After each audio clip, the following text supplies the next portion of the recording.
Guys, Hai guys. balik lagi nih guys, bareng kita gue Budiansyah dari gridauto.com dan juga Autores ID. Dan saya Joni Lono Mulia dari motorplusonline.com. Nah, Bang Joni, Kita kembali di MotoGP San San Marino. Marino. Tentunya ini masih review, Bang. perakiraan atau prediksi. Prediksi. Iya. Oke, Bang. Yep. Tadi ditanyain tuh, Bang. Mau tebak-tebakan lagi nggak? Gitu. Mau nggak, Bang? Lanjut aja ya. Lanjut. Nah, oh iya, jangan lupa guys, kalau kemana-mana, ya ini angka COVID juga masih tinggi ya. Masih tinggi. Masih tinggi. Kita 1 meter ya, Bang? 1 meter 4. Pokoknya ya agak sih kasih jaga jarak lah. Nah, jangan lupa pakai masker. Masker. Nah, Dan juga ya itu sering cuci tangan yang rutin atau gunakan hand sanitizer. ya semoga dengan kayak begitu, ya Kita tidak seenggaknya angka COVID yang tadinya tinggi bisa menurun. Betul. Oke, guys, sekarang kita lanjut nih. Bang Joni, Siap. MotoGP San Marino 2020 20. akankah memberi kejutan? Kenapa gue bilang begitu, Bang? Yang pertama nih, aspal baru. Soal baru. Terus yang kedua, ban. Baru. Michelin mengeluarkan ban khusus Iya. untuk MotoGP San Marino. Betul. Masalah yang sana aja belum kelar, Udah udah masalah. ditambahin lagi masalah yang ini. Betul. Nah, ini gimana nih, Bang?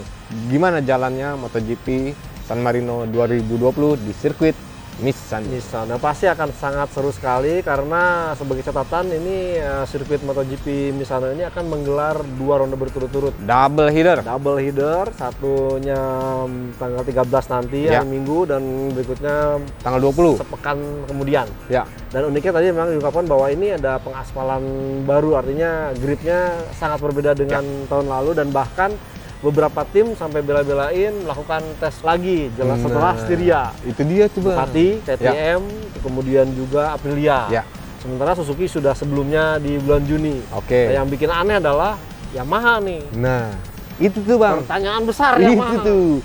Sampai kemarin di sesi jumpa pers ya. Jumpa pers. Itu Fabio Quartararo, Valentino Rossi ditanyai oleh media ya. Iya, Kemana nih perannya Jorge Lorenzo sebagai test rider? Betul. Kok nggak ada gitu Betul. kan?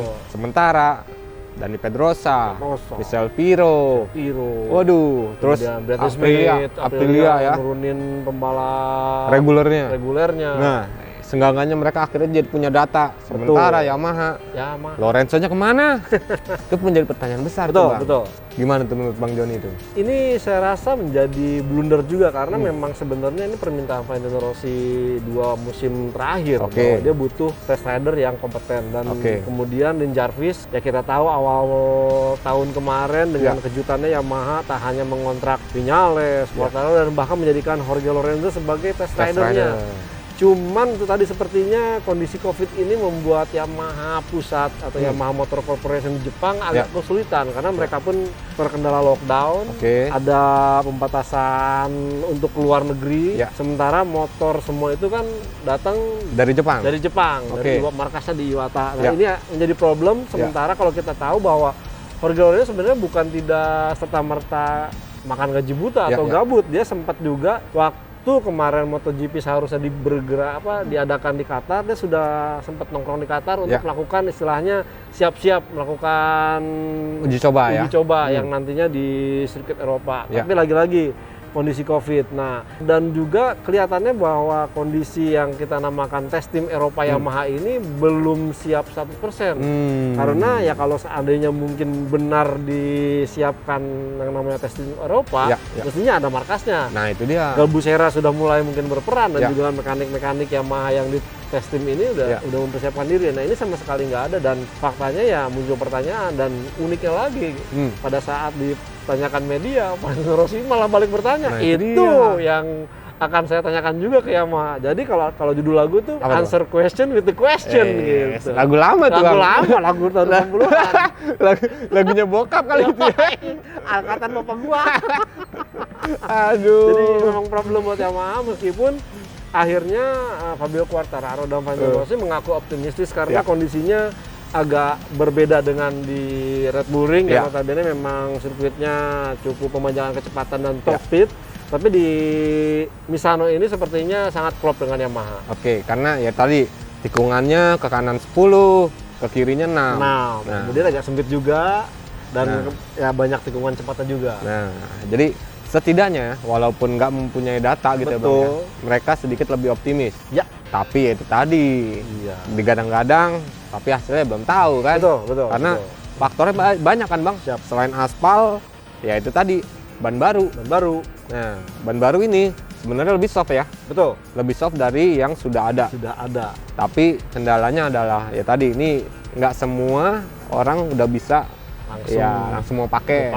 Betul. Karena ini sirkuit baru. Betul. Udah pasti ya cengkeraman aspalnya juga kan. Sangat besar kan? Besar sekali. Masih Untuk- bagus lah istilahnya. Ya, tapi kan pengaruhnya degradasi ke ban kan Bang. Iya, bakal lebih cepat. Nah, itu dia. Tapi itu di ban soft ya, extra soft Extra depan. soft depan. Ya. Nah, ini jadi pengaruh. Kira-kira nih Bang, Ya, tanpa data, betul.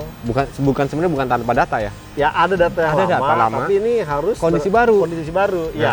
kira-kira nih menurut Bang Ya. Joni, ya bisa dibilang nih sirkuitnya Yamaha, Misano, betul. oke, sirkuitnya Suzuki, Ya, kurang lebih seperti kurang itu. lebih seperti itu. Gimana perannya inline 4 Ya. melawan V4 nih? Ya. Ya kalau kita melihat memang tidak terlalu banyak street yang memanjakan top speed. Ya. Ini membuat kondisinya sangat menguntungkan inline 4. Oke. Dan kalau kita balik ke tahun sebelumnya di misalnya kemarin ini 2019, Ya. ya faktanya memang motor Yamaha cukup tampil bagus Ya. dan bahkan Vinales mencetak pole position. Pole position, terus finish ketiga kalau nggak Finish salah ketiga. ya. Ya, artinya memang ada Kans. udah punya kans cukup bagus. Nah, tinggal memang masalahnya adalah dengan aspal baru ini seharusnya sudah bisa tune in. Ya. Ini pembalap-pembalap Yamaha masih harus butuh adaptasi karena peran yang sejatinya dilakukan oleh test rider tidak ada. Ini murni semua pembalap reguler melakukannya. Itu sebabnya tadi kalau kita sempat simak Ya. di free practice pertama, Ya. seorang Maverick Vinales ini beberapa kali melakukan uji coba Ya. terhadap beberapa ban, kombinasi soft, medium depan dan belakang Medium. kemudian hard dan medium, Ya. dan mereka benar-benar mencoba, artinya mencari komposisi yang ideal. Nah, sampai yang terakhir kalau nggak salah di depan soft belakang hard ya. Ya, itu dia. Itu kan sebenarnya Agak agak-agak riskan. Betul. terutama untuk aspal baru nih. Ya, Hmm. nah cuman kan kondisinya karena tadi itu free practice pertama di pagi hari, Ya. ini akan menjadi modal untuk di free practice 2 yang notabene waktunya ini nanti sama dengan balapan. Oke. Ini akan jadi modal penting dan so far sejauh ini sih hasilnya cukup menjanjikan karena tadi di hasil akhir free practice pertama ini Maverick Vinales mencatat tercepat pertama Ya. diikuti oleh Quartararo. Nah, Ada Jadi- sedikit harapan lah. ada sedikit harapan. Bahkan Valentino Rossi juga berkata ya seenggak-enggaknya gitu ya. Ya, Misano ini sirkuit yang cocok untuk Yamaha untuk Yamaha, jika dibandingkan dengan Dengan MotoGP Austria. Red Bull Ring. Di Red Bull Ring. Betul. Nah, makanya gue nanya nih Bang, Ah. peluangnya antara inline dengan V4 Yep. ini seperti apa? Karena ya di sesi free practice 1 nih Aprilia bikin kejutan. Ya, Bang. Aprilia bikin kejutan. betul. Mereka berhasil masuk di posisi 5 besar. 5 besar, betul. Dari dua pembalapnya ya Alex Espargaro dan juga Bradley Smith. Ya, Maaf ya, maaf nih Bang, maaf guys. Bukannya mengecilkan Bradley Smith, ya, ya, tapi setidaknya Bradley Smith ini udah beberapa seri ini masuk di belakang lah, betul, betul. ya kan. Tetapi di FP1 Misano ini Ya. dia bisa masuk ke tembus ke depan. Ya. Gitu. Menurut Bang Joni gimana? Jadi kalau kita melihat sebenarnya kan Bradley Smith ini perannya itu sebagai test rider utamanya di Aprilia. Ya. Kemudian karena faktor Andrea Iannone bermasalah, dia baru diplot sebagai reguler. Oke. Awalnya pun hanya 2 kali ya sebagai pembalap reguler Ya. di Spanyol dan Andalusia. Ya. Nah artinya mungkin dari beberapa lomba ini Bradley Smith mulai muncul rasa kepercayaan dirinya dan kemudian juga kalau kita catat dia sempat ikut tes di bulan Juni dan Oke. kemarin. Artinya banyak data yang sudah diperoleh dan ini membuat Aprilia juga mungkin terlecut dengan hasil performa KTM Ya. yang cukup luar biasa. Mau tidak mau nih Aprilia coba untuk berusaha bangkit dan satu hal lagi ini Italia nih Misano nih. Dan Aprilia ini pabrikan Italia, jadi mereka pun akan mencoba hasil yang terbaik. Tapi itu tadi, ini baru free practice pertama, Ya, ya. karena mungkin ya, Yamaha dari Quartararo, kemudian Vinales sampai Rossi dan Morbidelli Ya. masih mencari formulasi ban apa yang tepat. Nanti kan baru ketahuan nanti di free practice 2 dan free practice 3. Oke. Ini sepertinya memang ya kejutan, tapi kita akan lihat apakah Aprilia mampu konsisten. Karena kalau mamanya melihat rivalnya sendiri KTM, ya seorang Miguel Oliveira yang kemarin dia menang di Styria Ya. 3 pekan lalu malah berada di barisan bawah di Misano ini. Artinya memang ya salah satu faktor dari Misano pengaspalan baru ini membutuhkan waktu untuk para pembalapnya beradaptasi. Untuk Aprilia masih sedikit butuh konsistensi betul, ya. konsistensi artinya Tinggal lihat di hasil FP2 ya. dan 3 nanti. FP2, FP3, FP4, betul. kualifikasi, dan baru race. Balapan. Nah, itulah. Tapi seenggaknya ini sedikit menjanjikan lah ya, untuk Aprilia ya. Untuk Aprilia. Karena tadi udah ada modal tadi ya. Modal. Tes dua kali, ya kan? Udah mesin baru. Mesin baru, ya itulah. Nah, Bang. Apa? Honda. Gimana Bang Honda? Honda.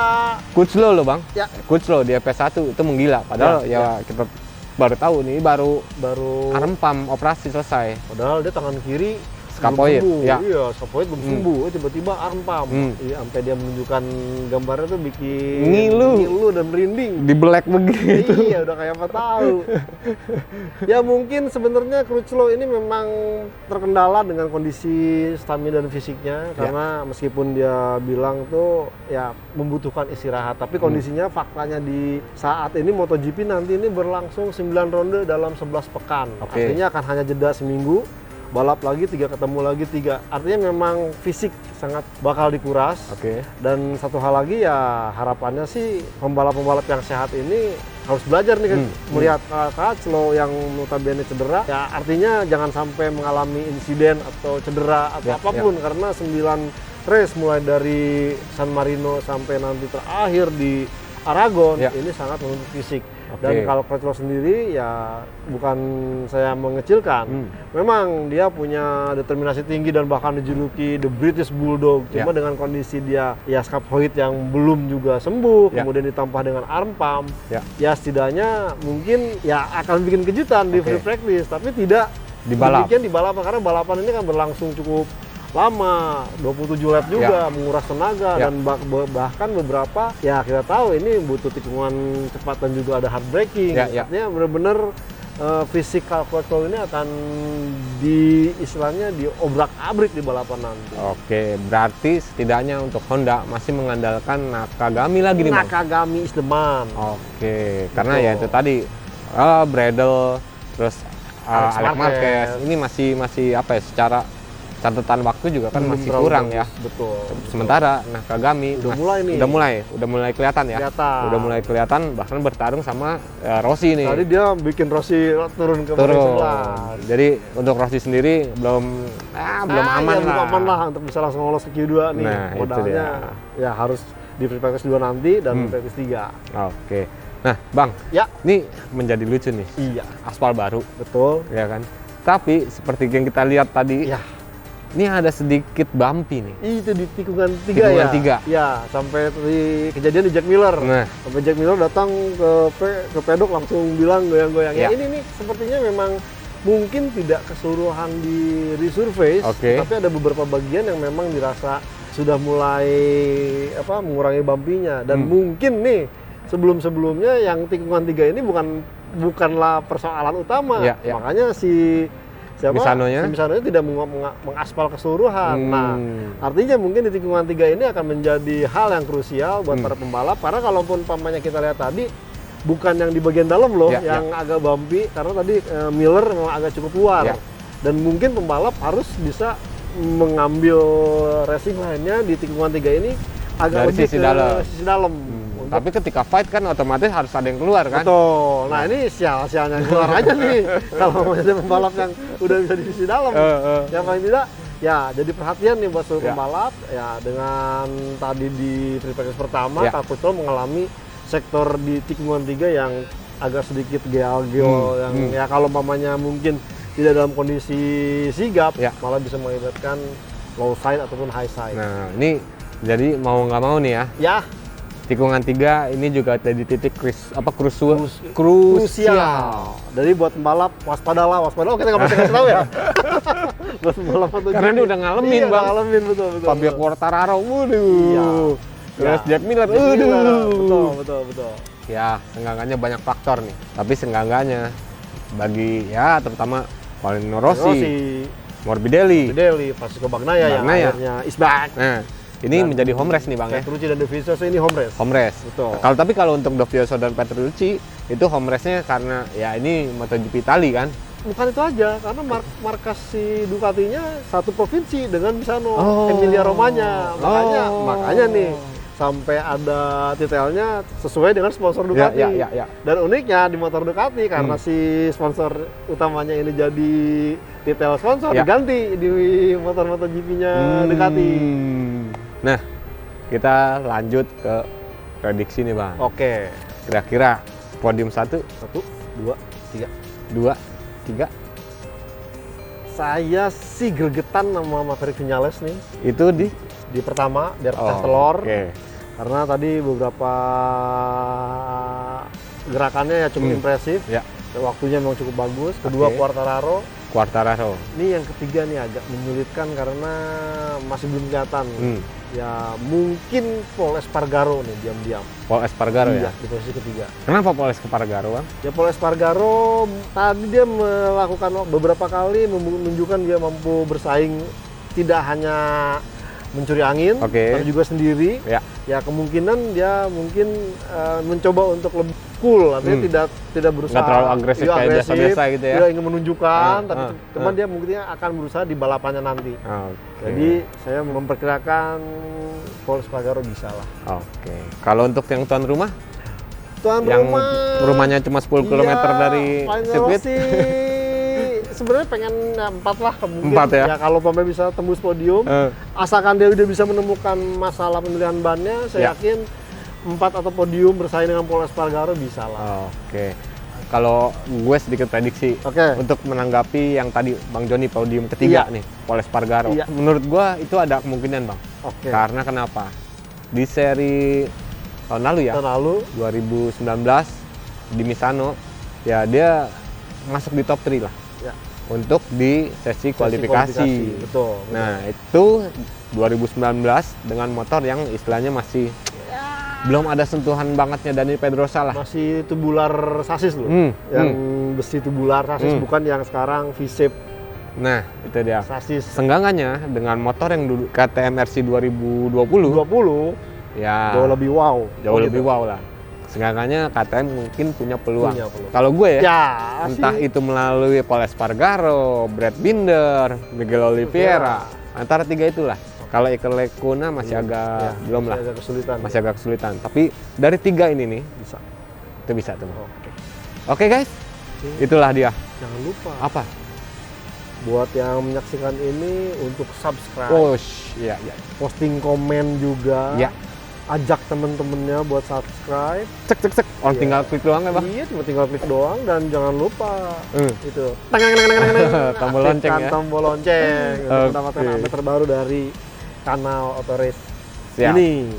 Oke guys, saya Kabudiansyah dari gridauto.com dan juga Autorace ID. Mohon pamit. Dan saya Joni Lono Mulia dari Motor Plus Online turut pamit juga Kita ketemu lagi di review ya. di Hari Senin. Hari Senin. Oke. See you guys. Sampai jumpa.